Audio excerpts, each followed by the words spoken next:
Trabajando juntos lograremos desarrollo y paz en el Perú. Trabajando juntos lograremos desarrollo y paz en el Perú. Los desiertos siempre cultivamos, convertimos agua en viva luz.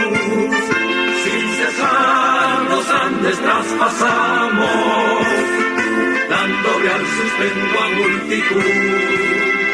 Vida de los pueblos mejoramos y el futuro de la juventud. Somos el colegio de ingenieros, somos constructores del Perú. Trabajando juntos lograremos desarrollo y paz en el Perú. Trabajando juntos lograremos desarrollo y paz en el Perú. Nueva ciencia y técnica aplicamos, con prudencia y mucha rectitud. Con cuidado al mar lo cosechamos, conservamos puro el aire azul y peruana selva disfrutamos, sin dañar su vida en plenitud. Somos el colegio de ingenieros, somos constructores del Perú. Trabajando juntos lograremos desarrollo y paz en el Perú. Trabajando juntos lograremos desarrollo y paz en el Perú.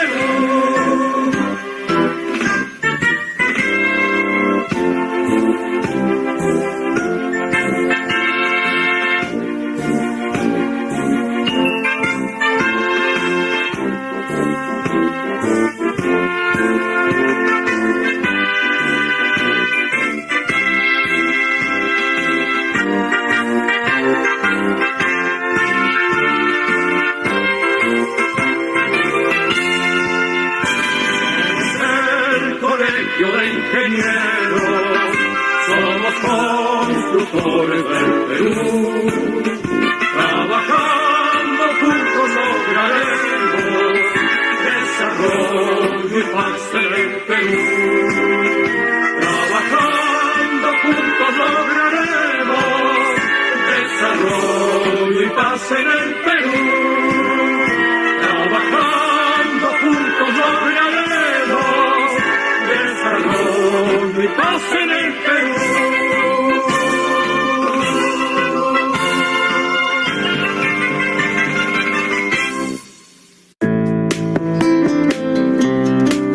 Con el fallecimiento de un ser querido, los problemas económicos no demoran en llegar a casa.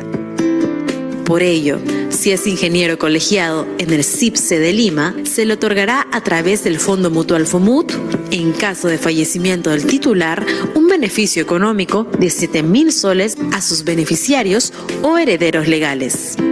Cabe resaltar que el ingeniero debe estar al día en sus aportaciones al CIPSE de Lima hasta un mes anterior a su deceso, conforme lo estipula el reglamento. Tener en cuenta que el titular debe presentar su carta declaratoria de beneficiarios al área del vicedecanato, puesto que una vez calificado y concedido el beneficio, el problema más recurrente en la demora del pago es por ausencia de dicha carta, ocasionando que los deudos realicen el trámite de sucesión intestada. El Consejo Nacional, a través del programa ISS, Instituto Servicio Social, otorga a sus beneficiarios o herederos legales el monto de 5.000 soles en caso de fallecimiento del titular, de acuerdo al Estatuto del CIP, artículo 465. El Colegio de Ingenieros del Perú, Consejo Departamental de Lima, acompañándote siempre.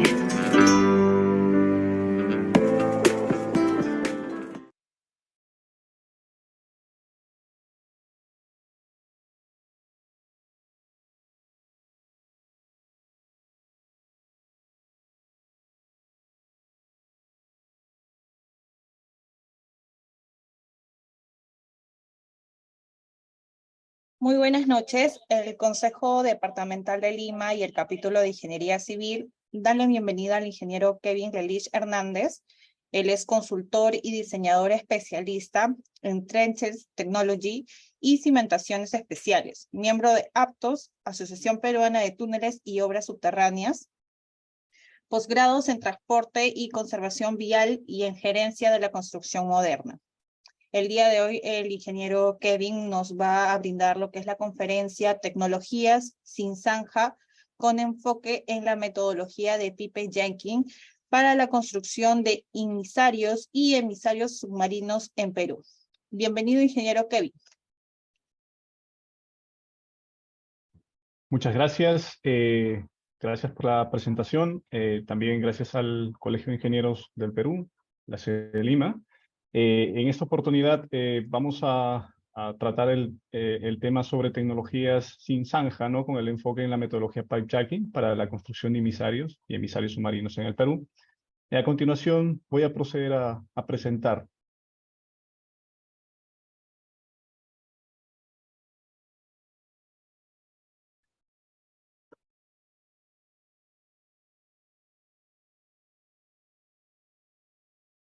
Bien, parte del contenido, vamos a ver algunos puntos importantes sobre algunas definiciones del pipejacking, algunos componentes que lo conforman, algo de planificación, los costos, algunos rendimientos también, y el procedimiento de ejecución y el caso, ¿no? Un caso de estudio, ¿no? De ejecución de dicha técnica en nuestro país, ¿no? Que es la primera técnica que se ejecutó bajo este tipo de sistema, y esperamos pues que en adelante pues, se empiece a implementar, ¿no? Este tipo de procedimientos constructivos, ¿no?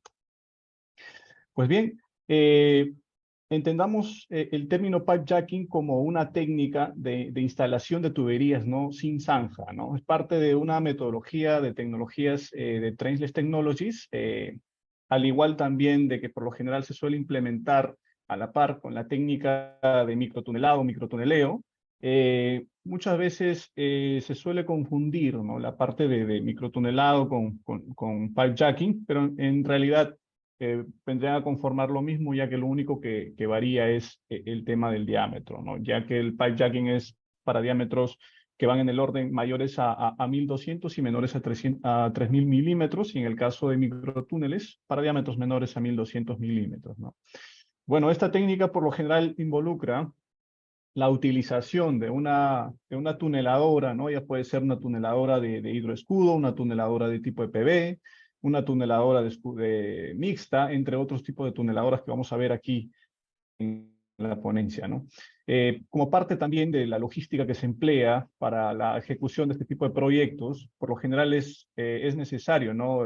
Poder contar con una cierta área y algunos elementos como son bombas, como son plantas de separación, algunos equipos como son grúas pórticas, grúas estacionarias, entre otros tipos de elementos que vamos a ir desglosando aquí en la ponencia.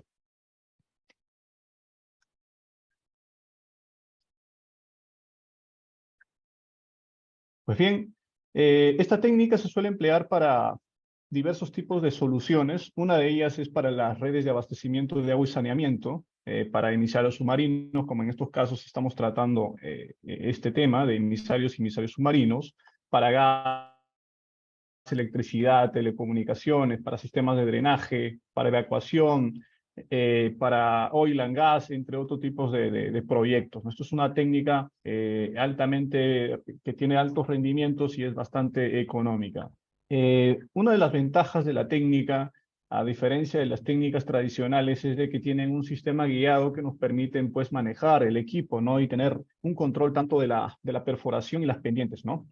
Y también me permite trabajar con una compensación con el suelo, ¿no? Es decir, puede ser pues en el caso dependiendo del tipo de tuneladora, en el caso que sea una tuneladora de hidroescudo, que me permite pues contener el terreno con el uso de los bentoníticos, y en el caso de una EPB, con el manejo de las presiones, ¿no? Son equipos que tienen altos rendimientos. También estos equipos son compatibles para muchas tipologías de terreno, ¿no? Es una tecnología que con el tiempo ya ha alcanzado algo de madurez y se vienen implementando pues hoy en día en varios tipos de proyectos importantes, ¿no? Alrededor del mundo. Y obviamente nuestro país también lo está implementando.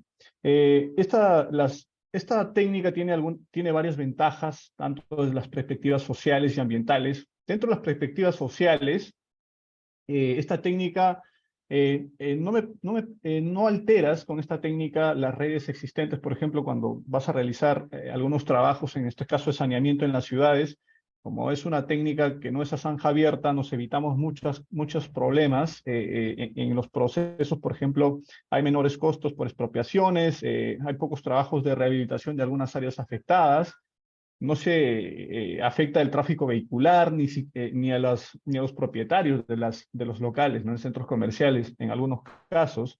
Algunas de las ventajas ambientales es de que no se genera mucho escombro en el proceso de excavación, a diferencia de los métodos tradicionales que solemos abrir a zanja abierta, y hay un menor impacto ambiental, ¿no? Hay un menor impacto tanto en ruido y en generación de polvo, ¿no? Como parte de la ponencia, la definición tanto de emisarios y emisarios submarinos, hay algunas funciones, por ejemplo, como definición, es para recoger, por ejemplo, una cierta cantidad de agua y trasladarla hacia una planta de tratamiento. A todo este proceso se le conoce como un conducto emisario, un emisario submarino, ¿no? En el caso contrario, para poder conducir aguas tratadas ya hacia el mar, se conoce como un conductor emisario, ¿no? Algunas de las conformaciones en la parte de los emisarios submarinos está compuesto por una línea en la parte terrestre y también en gran mayoría de la parte submarina, ¿no? Como son, por ejemplo, en el caso de los emisarios submarinos, el tema de los difusores, ¿no? Todo un proceso de instalación, y en el caso también de los emisarios submarinos en las tomas de agua, ¿no? Que se tiene que hacer una serie de instalaciones en alta mar. Como parte de la implementación dentro de la construcción de emisarios y emisarios submarinos que se vienen implementando, ¿no? Esto por una preocupación ambiental, se vienen implementando diversas técnicas con el uso de tecnologías relacionadas con microtuneleo, con tunelería y con pipe jacking, como lo estamos tratando hoy en la ponencia, en la cual pues estas técnicas han evolucionado bastante en el mercado y obviamente son técnicas que involucran un estudio bastante detallado y con todos estos estudios pues se generan, ¿no? Proyectos exitosos, ¿no? Hay un mayor aumento en la defensa ambiental. También este tipo de procedimientos me permiten a mí hacer captaciones seguras y vertidos al mar de manera segura, ¿no? Ya que hay también una mejora, ¿no? En los recursos hídricos con todas estas técnicas constructivas, ya que al realizar el trabajo de perforación diferente a las técnicas tradicionales, evitamos, por ejemplo, estar, digámoslo así, generando mucho escombro que afectaría a la parte ambiental. En el caso del pipe jacking no es así, es una técnica que simplemente desde un pozo de lanzamiento se instala la tuneladora, una microtuneladora y se empieza los trabajos de excavación, ¿no? Ya pueden ser con inca de tubería o con un sistema de dobelaje, ¿no? Dependiendo del tipo de revestimiento y el tipo de condiciones del terreno y el requerimiento del proyecto, ¿no? Algunos componentes de pipe jacking importantes se tienen, por ejemplo, los tanques de bentonita, algunos sistemas de refrigeración, cabinas de control, algunos refrigeradores, zonas de acopio de tubería, planta de separación, algunas grúas pórtico. Este es un esquema general de cómo es que más o menos el espacio que se necesita para poder trabajar con este tipo de técnica.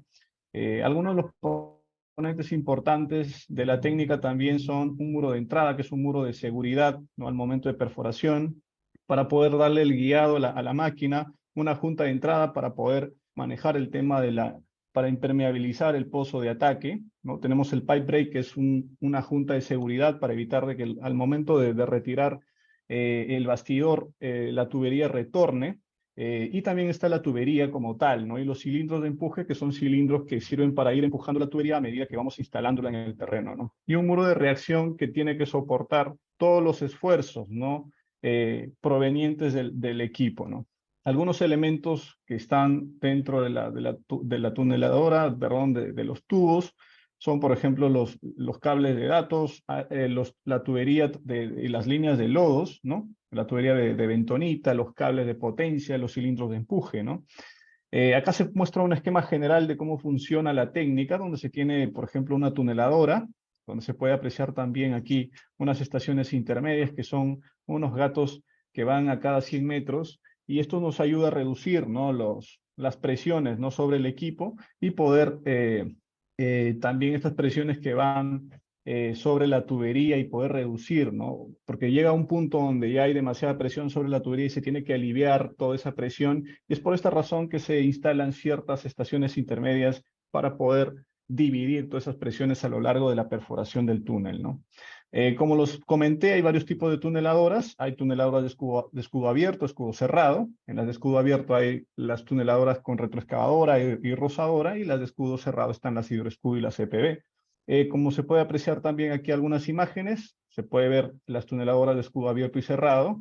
Por ejemplo, en las de escudo abierto están las rozadoras y las excavadoras, y las de escudo cerrado están las EPB y las de hidroescudo, ¿no? El tipo de revestimiento, pues hay varios tipos. Uno de ellos, pues en el caso que se va a tratar aquí en la ponencia, es el revestimiento con tubería. También existen técnicas con colocación de dovelas.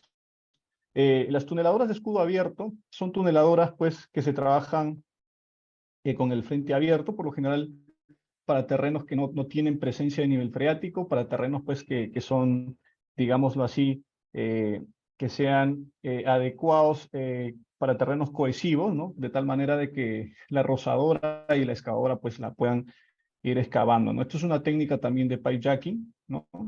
Y también están las de escudo cerrado, ¿no? Que trabajan con una serie de lodos para poder equilibrar, ¿no? Las presiones, ¿no? Sobre el terreno, ¿no? También están las EPBs, ¿no?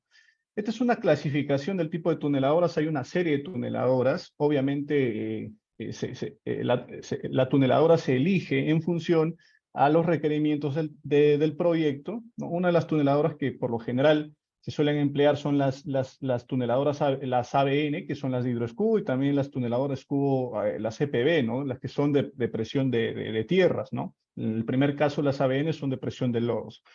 Y pues, en el caso de las ABN, pues se trabaja para geologías como son para suelos blandos, para suelos heterogéneos, roca. En el caso de la CPB, para suelos pues, que sean de arcilla, limo, marga. Y los diámetros pueden ir del orden de 0.4 a 16 metros, ¿no? En el caso para las ABN, que son de 0.4 a 4.8, y de las EPB de 1.7 a 16, ¿no? De diámetro.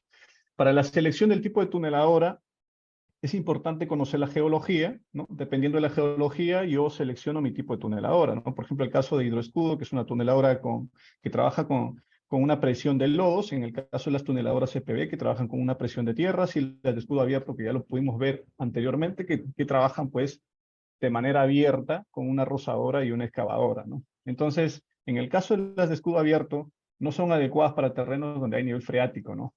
Y las tuneladoras de hidroescudos son tuneladoras universales que trabajan pues en diferentes tipos de condiciones. Son las más recomendables para poder hacer emisarios y emisarios submarinos, ¿no? En este caso. Algunas de las definiciones del hidroescudo son unas máquinas de perforación de túneles que trabajan mediante el uso de lodos de perforación, en las cuales mediante una planta de tratamiento se va realizando una serie de verificaciones en el proceso de perforación, y el fluido de perforación, pues a medida de que se va trabajando con la excavación, se va renovando o también se va estabilizando y regulando, ¿no? Para de tal manera de volver el proyecto más rentable. Este es un esquema de las tuneladoras de tipo hidroescudo. Estas tuneladoras, pues, trabajan con una bomba de impulsión. Por ejemplo, en la de color celeste se puede ver la impulsión ya sea de lodo o agua, y en el color verde es el retorno ya que tiene del proceso de excavación el material ya triturado, ¿no? El material de excavación, ¿no? En este caso los detritus. Este tipo de tuneladoras, las ABN, Se utilizan para geologías, para terrenos blandos, terrenos heterogéneos, para roca. Los diámetros pueden ir de 0.4 a 4.8. Son tuneladoras recomendables para poder trabajar en emisarios submarinos y en emisarios submarinos. Este tipo de tuneladoras la empleamos aquí en el país en el proyecto del PMRT, en la refinería de Talara. Es una tuneladora que tiene buen rendimiento. También están las CPB con un balance de presión de tierras, que el sistema es variable ya que trabajan con una serie de otro tipo de equipos, como son, por ejemplo, en este caso, un erector de dovelas, es decir, a medida que vamos colocando las dovelas atrás de la máquina, el material se va eliminando, ¿no? Por medio de vagones, ¿no? Se va eliminando el escombro. Este tipo de tuneladoras son tecnologías de excavación rápida, en las cuales, pues, trabajan para terrenos blandos, terrenos también arcillosos. Los diámetros van de 1.7 a 16 metros. Y también algo importante que se tiene que tener dentro de este tipo de tuneladoras son los tipos de ruedas de corte. Pueden ser mixtas, abiertas, cerradas, dependiendo del tipo de suelo. Por ejemplo, en el caso de las abiertas, para arenas, arcillas. En el caso de los escudos, las mixtas son para rocas, para suelos blandos. En el caso de los escudos cerrados, para roca, ¿no? La idea de este tipo de ruedas de corte incluyen una serie de herramientas de corte, sirven para sostener el frente de excavación y también para retirar el material, ¿no?, a la cámara de excavación. Obviamente, en la rueda de corte existen una serie de coronas de corte, como lo mencioné anteriormente. Están las coronas para suelos, para roca y las coronas mixtas. Por ejemplo, en las coronas de suelo se utilizan una serie de herramientas como son las picas y los rastreles. Las coronas de roca se utilizan algunos elementos como son los discos de corte. Y en las coronas mixtas, pues, se utilizan las picas y discos y rastreles, ¿no? Las tres tipos de elementos. Estos son, por ejemplo, un detalle de los tipos de elementos, como son los discos cortadores, las picas y los rastreles. Por ejemplo, aquí, dentro de los elementos en el pozo de ataque, tenemos algunos elementos importantes, como son el muro de reacción, los cilindros principales de empuje, las tuberías de Inca, un muro de ataque, unas juntas de entrada, ¿no?, en las cuales, pues, son algunos componentes importantes que conforman, ¿no?, este tipo de procedimiento, ¿no?, que es el pipe jacking. Se tiene el pozo de ataque, ¿no?, que pueden ser, también se tienen pozos de ataque, pozos de lanzamiento. Los pozos de ataque es donde inicia todo el proceso de perforación, y el pozo y un pozo de recepción donde se puede rescatar ya la tuneladora. En el caso, por ejemplo, es cuando se trabaja en ciudades, y en el caso cuando se trabajan en emisarios y emisarios submarinos, obviamente el rescate es en alta mar, ¿no? Los tipos de pozos de ataque, existen un sinfín de procedimientos para poder construirlos. Están las tablas estacas, las placas de revestimiento, los caissons, los muros de pilotes secantes, los muros pantalla, ¿no? Los equipos de empuje importantes que se suelen tener dentro de esta técnica son los cilindros hidráulicos, por ejemplo, los aros de empuje, las chapas de reacción, los bastidores, que forman un todo para poder realizar el proceso de empuje de la tubería, ¿no? Todo este equipo de empuje está dentro del pozo de ataque. Otro elemento importante dentro del pipe jacking es las estaciones intermedias. Como lo dije anteriormente, se ubican a cada 100 metros, dependiendo también de las condiciones del terreno. Estas estaciones intermedias sirven para repartir toda la presión que se tiene en el túnel, ¿no? Se van repartiendo, ¿no? De tal manera, por ejemplo, cuando un tubo está a punto de llegar ya a su condición total, se colocan estas estaciones intermedias para poder reducir todas esas presiones, ¿no? Estas estaciones intermedias se suelen desmontar y finalmente quedan como un tubo completo, ¿no?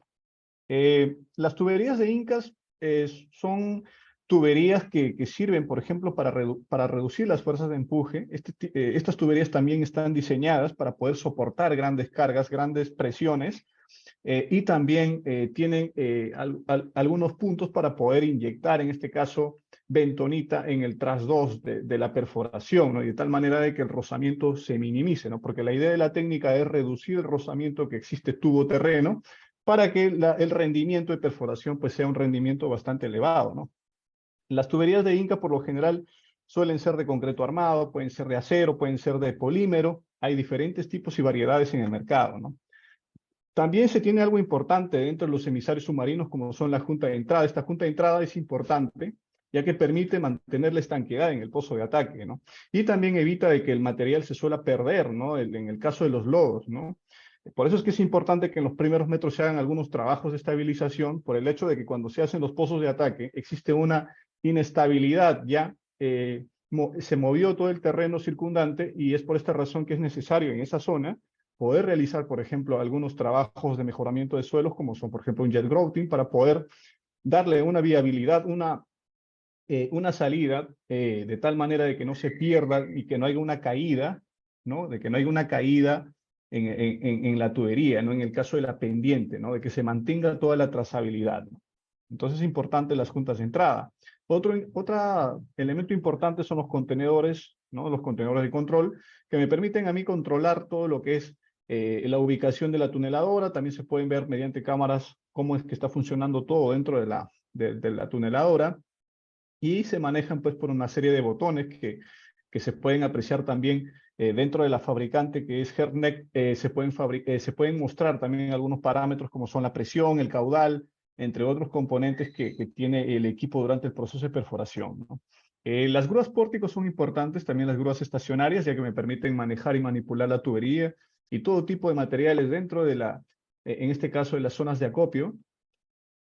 Otro punto importante son los sistemas guiados que me permiten a mí saber, ¿no? La ubicación de la tuneladora. Hay distintos tipos de sistemas guiados dependiendo de cómo es que el proyecto se diseñó. Por eso es que es importante al inicio poder definir qué tipo de sistema guiado voy a utilizar.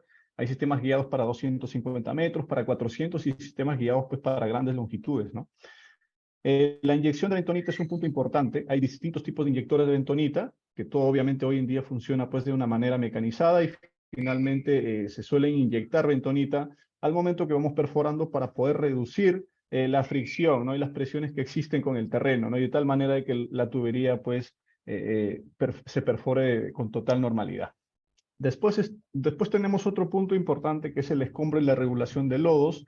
Durante el proceso de excavación se generan los lodos de perforación, que es la bentonita, con detritus, que finalmente, dependiendo del tipo de material, si es un material arcilloso, pues digamos que las propiedades como son viscosidad, densidad, pH, entre otras propiedades, van variando y se puede colocar un floculante para poder regularlo, ¿no?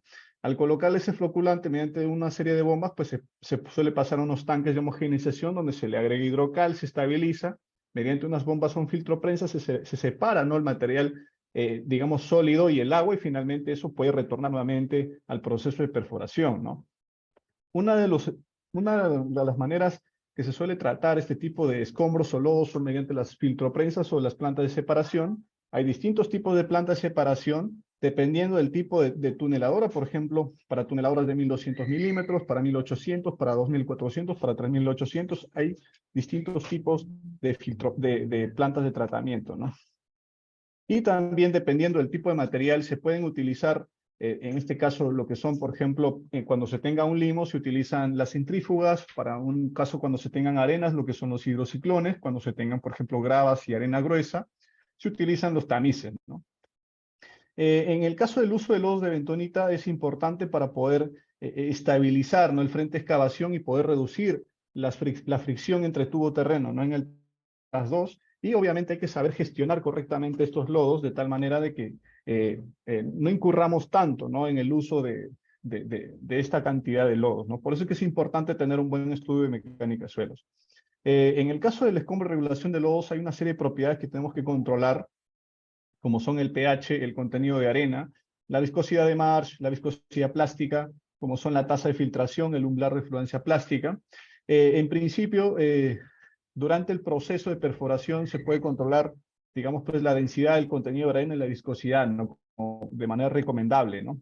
Hay propiedades que se tienen que controlar y manejar. Hay una serie de KPIs, según ya experiencias en otros proyectos, en las cuales ya se tienen algunos rangos y estándares para poder manejar, como son, por ejemplo, dependiendo del tipo de terreno, las cantidades que se tienen que utilizar, por ejemplo, para poder controlar, en este caso, la densidad, la viscosidad, el pH, el filter cake. Entonces, ya se tienen ciertos rangos y parámetros que se tienen que controlar durante la perforación, ¿no? Tanto para, por ejemplo, en los casos anteriores, para suelos buenos, para suelos medios, pobres, para suelos mixtos, y en el caso cuando se hagan intervenciones en la cabeza de corte, ¿no? Parte de la planificación es importante saber definir bien el tipo de tuneladora a emplear, la corona y las herramientas de corte, hacer una buena previsión del desgaste de elementos, ¿no? De cortadores, entre otros. Hacer un buen diseño de pozo de ataque, las calidades, las dimensiones de la tubería, los números de características de estaciones intermedias, cuántas estaciones, cómo se va a rescatar la tuneladora, el sistema guiado que vaya a utilizar, la utilización adecuada de la bentonita, son algunas componentes que tenemos que hacer. Hay varios estudios que tenemos que realizar también, geológicos, geofísicos, de topografía, de batimetría. Esto me permite a mí seleccionar el tipo de TBM, ¿no? Para poder gestionar bien correctamente los espacios, sabemos de que esta técnica, dependiendo de la magnitud del proyecto, pues se suelen tener ciertas superficies. Por ejemplo, hay casos donde se tienen superficies de alrededor de 300, 400 metros cuadrados y de 2.000 a 2.500 metros cuadrados, ¿no?, de espacio. Y también pozos de ataque y pozos de salida del orden de 800 a 2.000 en este caso, ¿no?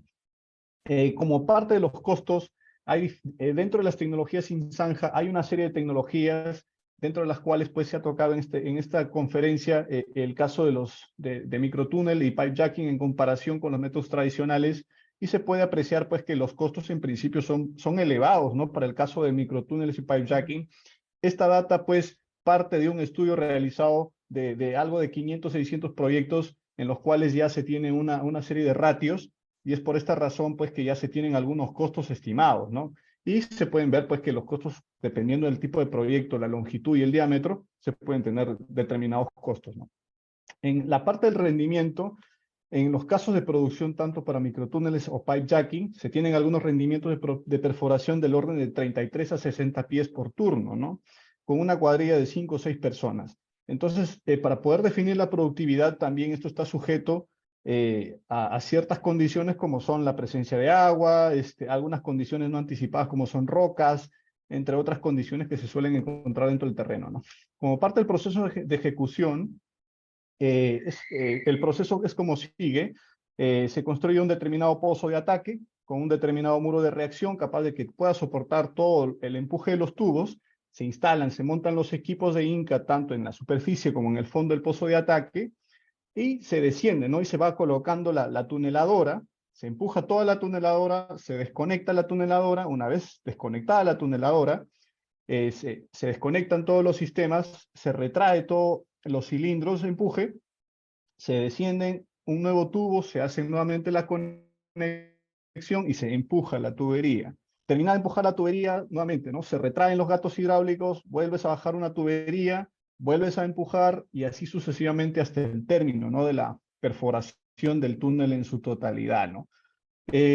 Bueno, en este caso ya pudimos ver una pequeña introducción de todo lo que es la técnica de pipejacking y cómo es el procedimiento de ejecución y algunos temas relacionados con los rendimientos, algo de los costos.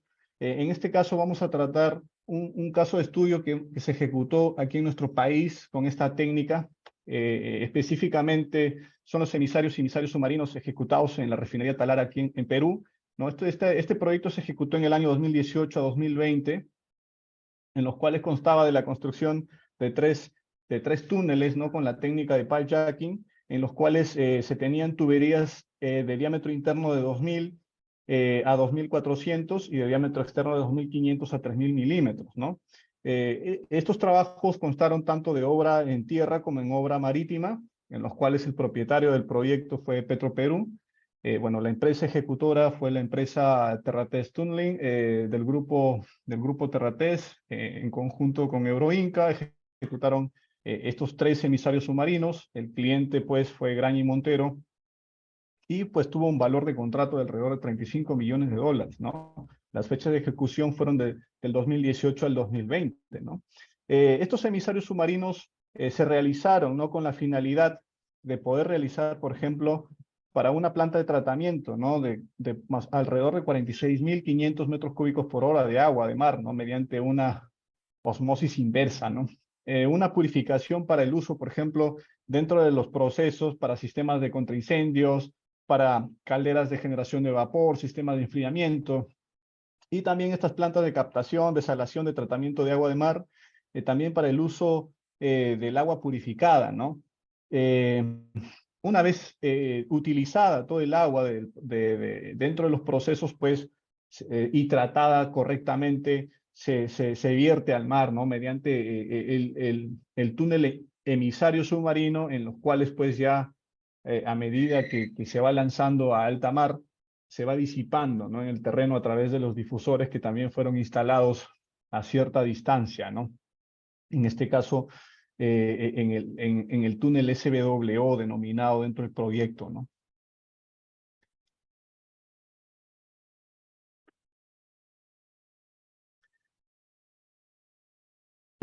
Una de las partes importantes del proyecto fue la fabricación de los tubos, ya que aquí en el país había sido un poco complicado poder encontrar un proveedor. Cementos Pacasmayo asumió el reto de poder realizar este tipo de fabricación, en las cuales, pues, como parte de los trabajos preliminares, se hace una habilitación de unas bases, unos moldes metálicos, se suele colocar una virola metálica, se fija y se sella. Luego, como paso número 2, del moldeo se procede al moldeo y la colocación de la armadura. Es un proceso interesante, ya que el molde funciona con unos gatos hidráulicos y la fabricación de la armadura también funciona con unos equipos especiales en los cuales ya fabrican automáticamente el refuerzo, ¿no? En el caso de la colocación de concreto, se colocaron con unas bombas en los cuales también tenían un embudo en la parte superior y se iba hormigonando en 3 etapas, ¿no? En el proceso de desmoldeo y extracción del producto, se trabajó con unas grúas tipo travel lift, en los cuales pues esta grúa realizaba los procesos de izaje y reubicación en determinados puntos, ¿no?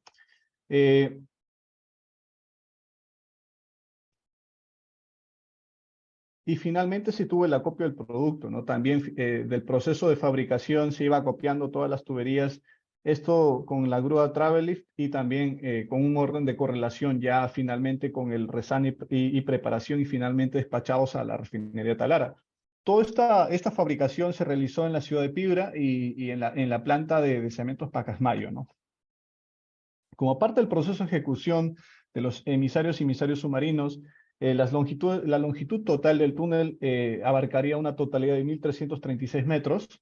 Para los túneles de emisarios submarinos A y B, alrededor de unos 500 metros, y el emisario submarino alrededor de 724 metros. Hablamos toda la parte de tunelería, ¿no? Aparte, a cada uno de estos se instaló todo el tramo, por ejemplo, de la planta de captación de agua y también el sistema de difusores, ¿no? Los diámetros de tubería, como lo mencioné, variaron del orden de 2.000 a 2.400. Para SBWA se tuvo diámetros del orden de 2.000 milímetros a 2.500. Para el SBWIB se tuvo también de 2.000 a 2.500. Y el SBWO, que fue el emisario submarino, del orden de 2.400 a 3.000 milímetros, ¿no? Las pendientes que se manejaron dentro del proceso fueron pendientes del orden de 7%. Para el SWIA, pendiente de 7.39, para el SW 6.89, para el emisario de 7%, ¿no?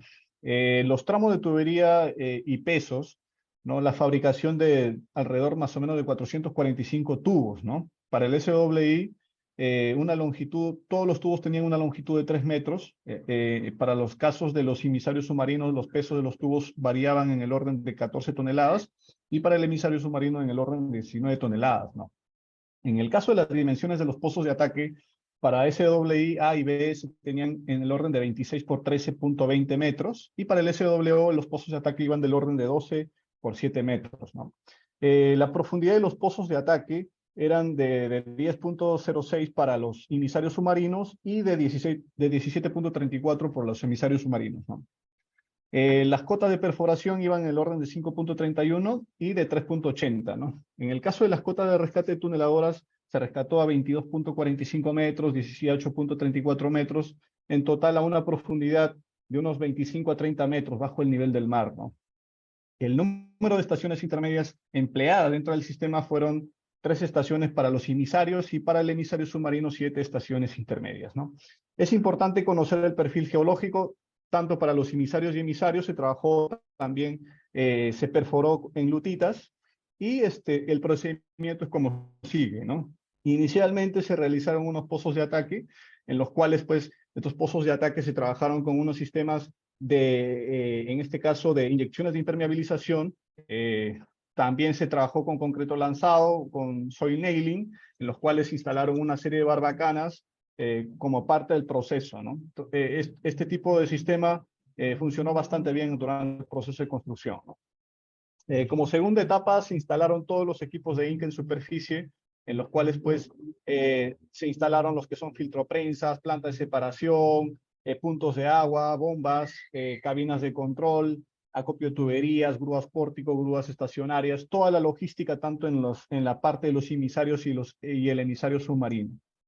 Como siguiente paso se realizó todo lo que es los descensos de las tuneladoras en sus respectivos pozos, obviamente teniendo los trabajos preliminares como son la colocación del chapón de reacción, la colocación de las juntas, entre otros elementos que conforman la parte del pozo de ataque, y el tipo de tuneladora que se empleó para todos los sistemas fueron unas tuneladoras de hidroescudo, ¿no? Fueron tuneladoras para roca, en los cuales pues los elementos que lo conformaban eran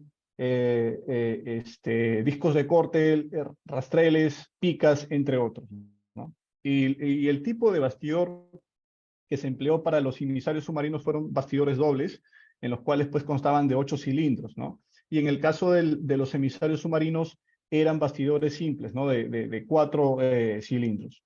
El empuje de la tuneladora se fue empujando mientras se realizaba el proceso de perforación. Aquí podemos apreciar algunas imágenes del proceso de construcción del SWI para los emisarios submarinos, y también luego se procedió con el hincado de la longitud de la tuneladora, ¿no? Terminado esto, se retraen los cilindros de empuje, se pueden ver aquí los cilindros dobles, el bastidor doble, y también se suele colocar los tubos de hormigón y finalmente proceder con la perforación de la tubería, ¿no? Este tipo de bastidores tiene un beneficio, ya que puedes hincar alrededor de 4 tubos, ¿no? Simultáneos, y esto te permite elevar la productividad. Entonces son recomendables, funcionaron bastante bien en el proyecto, ¿no? Otro punto es la conexión de circuitos hidráulicos y eléctricos. Obviamente, al instalar una tubería se desconecta todo el sistema, colocada la tubería se hace nuevamente toda la conexión y se realiza la perforación del túnel. Se perfora y se empuja el tubo de hormigón, ¿no? Y finalmente, pues, se procede a colocar nuevamente un tubo, ¿no? Y el proceso va continuando, ¿no?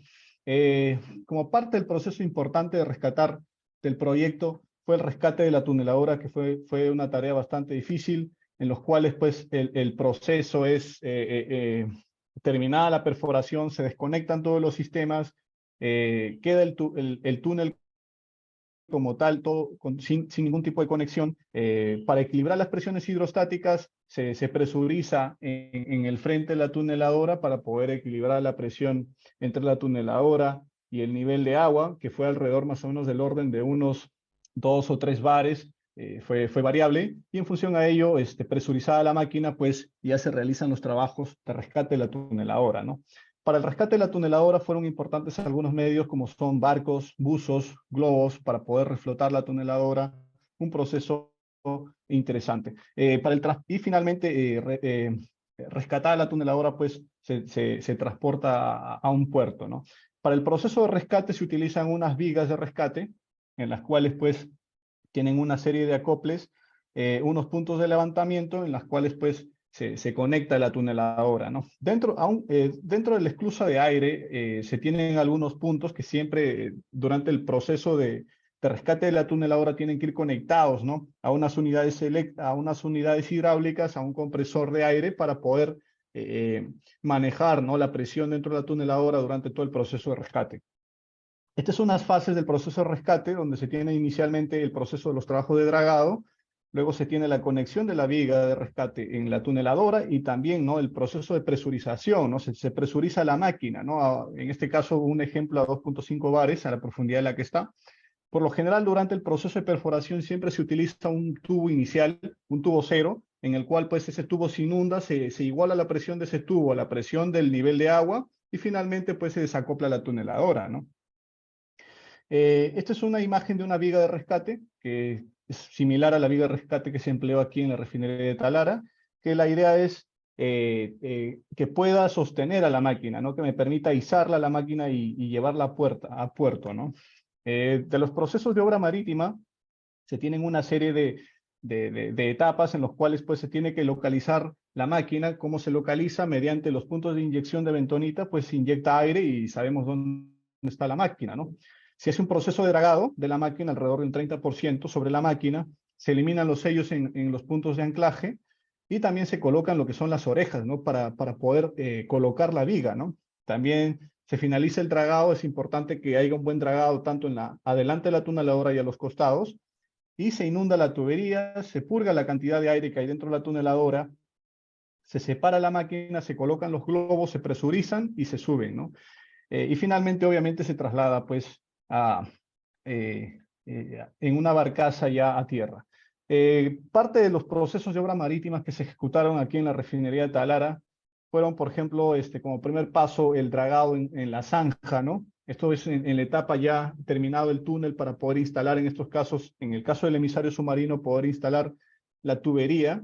Se realizaba un vertido de grava, ¿no? En el interior del lecho marino se colocó un cono reductor, ya que la tubería que iba a ir para la parte de los emisarios era de un diámetro menor, y se realiza el proceso de fondeo de la tubería, ¿no? En el cual progresivamente vamos llenando con agua la tubería y la vamos pues fondeando al nivel del mar, ¿no?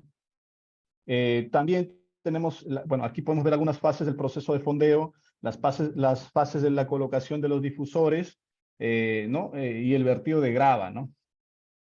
Esto, por ejemplo, se puede ver aquí el dragado de zanja, también se hicieron trabajos de voladura de roca, también nivelación del lecho con cierta cantidad de grava, se colocó, ¿no? Por ejemplo, la torre de toma, en este caso del emisario submarino. Este es el proceso del fondeo del emisario submarino y finalmente se acopla, ¿no? A la tubería que ya se ha perforado, ¿no? Con el método de pipe jacking, ¿no? Eso es la presentación de este proyecto importante, ¿no? Que se realizó en la refinería de Talara mediante la técnica de pipe jacking. Agradezco bastante al Colegio de Ingenieros por la invitación, y es que si es que hubiera alguna consulta, alguna inquietud para poder resolverla.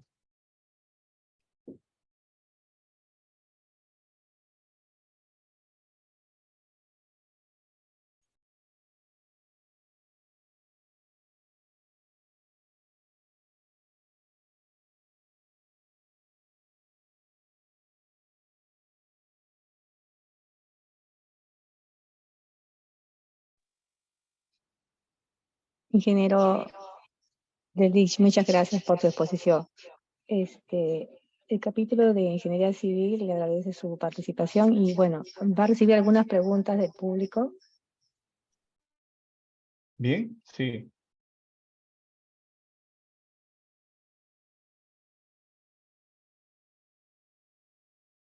A ver, en el caso de los riesgos, ¿no? Al momento del rescate de la tuneladora, bueno, es un proceso bastante complicado, es un proceso muy sensible dentro de los trabajos submarinos, ya que involucran, pues, manejar trabajos de soldadura bajo el mar, manejar también el tema de la presión de la máquina, ¿no? De todo el tiempo mantener la máquina presurizada, ¿no? Y no puede fallar nada, ¿no? En el caso del trabajo, es un trabajo de alto riesgo, por eso es que es importante manejar, ¿no? con especialistas que conozcan de trabajos de obra marítima.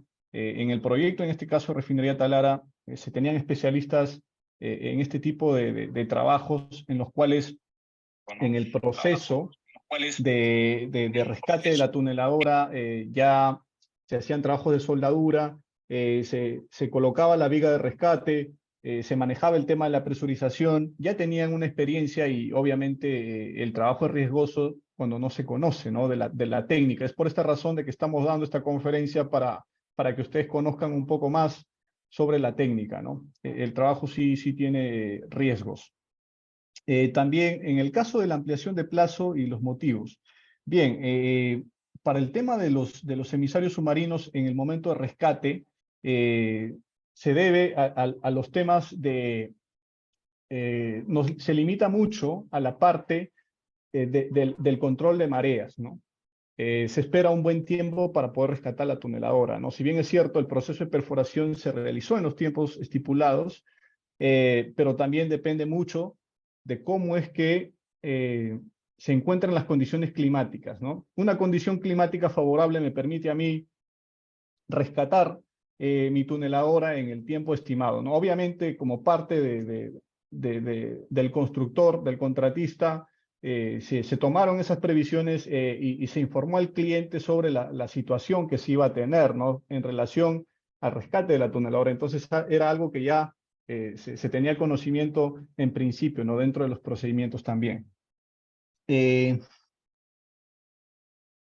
Sí, en el caso de la técnica, si se puede emplear en sistemas de agua y alcantarillado, es correcto, ¿no?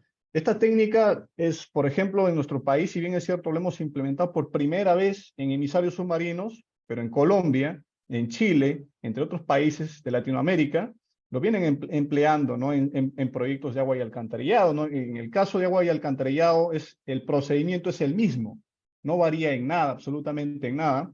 Algo que llama bastante la atención es la normativa colombiana, que ya lo han implementado, la técnica está dentro de sus normativas, en los cuales me permite, ¿no? Emplear esta técnica, o no es que me permita, sino que me obliga a emplear la técnica de pipe jacking en la construcción de agua y alcantarillado, algo que todavía no está sucediendo en nuestro país, pero la idea de lo que estamos buscando ahora mismo es de que se implemente, ¿no? Que se implemente este tipo de técnicas en los trabajos de agua y alcantarillado, ¿no? Y obviamente estas técnicas reducen bastante los impactos.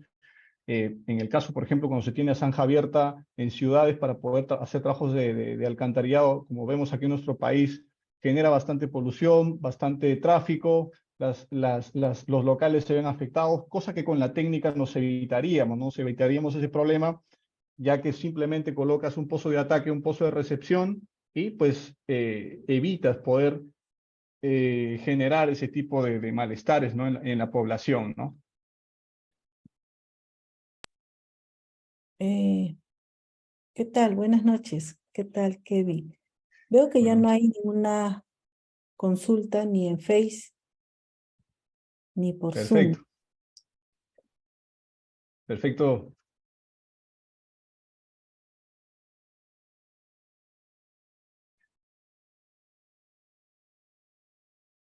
Mira, acá hay A ver, una consulta. ¿Cuál es la fase más complicada en la experiencia de emisario submarino, considerando para la colocación o los oleajes que puedan ver? ¿Hay más estudios complementarios a considerar? bueno, en estos casos hay muchos estudios a considerar, aparte de los oleajes. Es por esta razón de que generalmente se suelen hacer ciertos controles, ¿no? En alta mar. También el tema del terreno es importante, ya que en el proceso de dragado, en el proceso de fondeo de la tubería, tanto en el tramo de difusores, en el tramo de emisarios, se tenía que tener en cuenta también, en este caso, el tipo de terreno, ¿no? Sobre el cual nosotros estábamos haciendo el proceso de dragado, ¿no? Ya que muchas veces no se suele contemplar el tema de material sobre el cual tú vas a realizar el dragado, pues te puedes tocar con roca y tienes que hacer trabajos de voladura de roca bajo el mar, o te puedes encontrar, ¿no? Con un terreno que no estuvo correctamente identificado, ¿no? Y se te complican los trabajos de dragado, ¿no? Entonces, aparte del control de los oleajes, también se tiene que tener un control importante sobre el tema también de la parte ambiental, ya que la tuneladora llega a un cierto nivel y tiene que haber un determinado recubrimiento entre la tuneladora y el terreno, ¿no? Entonces hay que tener bastante cuidado también en el manejo de esos recubrimientos, ya que finalmente también puede jugar en contra por el tema del tiempo, ¿no? Y puedes terminar recuperando la tuneladora en un punto que no era el correcto, ¿no? Ok, Kevin. Muchísimas gracias y a nombre del capítulo de Ingeniería Civil te agradecemos y te otorgamos tu certificado, el cual será enviado a tu correo electrónico. Anita. Sí, Muchas ya gracias, se Karina. realizaron las Muchas preguntas. gracias. No, Muchas gracias gracias, a ti Karina, más bien y las por disculpas del caso. la oportunidad. No, por Y bueno, supuesto, se da oportunidad a todos, a muchas los gracias. jóvenes, a los ingenieros con experiencia, a todos, a todos. Muchas gracias, Karina. Gracias. Anita, ¿Anita o está Sí, Melanie? ingeniera. Ah, ya. Ana, en este instante le estamos poniendo el certificado. Ok, Anita. Ahí está el certificado por tu participación. Se ha quedado dormida hoy día, Anita. Es lunes. Aquí está Kevin. Muchísimas Perfecto. gracias a nombre de la Junta Directiva del Capítulo de Ingeniería Civil del Consejo Departamental de Lima. Gracias. Gracias a ustedes. Muchas gracias. Buenas noches con Cuídate, todos. nos vemos. Nos vemos.